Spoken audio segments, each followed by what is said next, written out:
دنیا به کسی نماند نمیمونه، چو دوست شویم که دوستی میمونه. دیودش بخیر استادی عزیزه، دوستی عزیزه. در یادم هست یک 3 سال پیش، خدا دروغم نکنه، در دنقره در یک معرکه یک جای بودیم و فقط ما در سیر کار میکردم، در گسنیسه فرهنگ زندگی میکردم و هم طرف بالا بین سیرک میبرومده که میومد.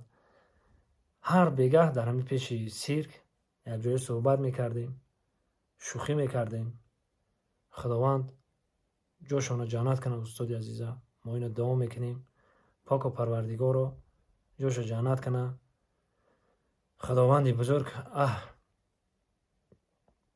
یگام تیمو را در این کسلا گرفتار نکنه. استاد خوب عذاب کشیدن، خوب رنج و جفا کشیدن.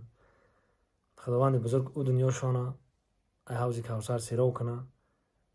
پاک و پروردگار رو گناهایی کردگیشون ببخشه. خداوند بزرگ همون بندهای سرگناهیم، خداوند بزرگ هممون رو ببخشه، هممون رو ببخشه. زنده باشن. خیلی که سروده استاد تکرار هم نکنیم، میشه هممون میدونیم. و همین به مثل کریم شیش که هممون میدونیم، مردم کنگرد، مردم ختلان هممون میدونیم کریم شیشه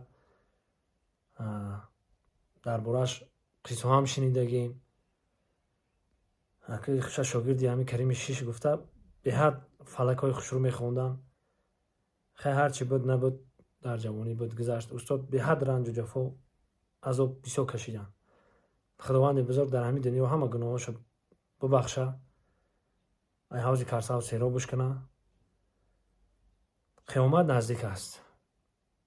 انشالله که با در دنیا با میخریم. خداوند بزرگ جات جنت کنه استاد عزیز. شوخی های خودت، گپ زدن های خودت هم وقت در دل ما هست. شیلخان خلوف. البته که استاد زنده حیاتن، در این دنیا هم در او دنیا هم. خداوند بزرگ همه وقت گورتا پر نور بگردونه. یک گپ دیگر را با خواستم بگم. هم یک 3-4 سال اخیر یگام استادای خوبم نموندن، همش مردن رفتن. این دنیا هممون میریم. این ملک جهان به کس نماند جاوید، رفتند و رویم و باز آیند و روند. برای همیشه دعاگوی همدیگر باشه، دستی همدیگر را بگیریم. در این دنیا فقط نیکی میمونه، خوبی میمونه. بعد از مردن یک کس هم که نام تا بگیره به نیکی یادت کنه. این همی قگه دیگه هیچ. فقط خدا رو یاد کنین. او دنیا مونه خداوند روشن کنه. او دنیا مونه پاک و پروردگار رو با همون حور و بهشت و با همون چیزا خداوند ما رو نصیب بگردونه. دعاگوی همدیگر باشید.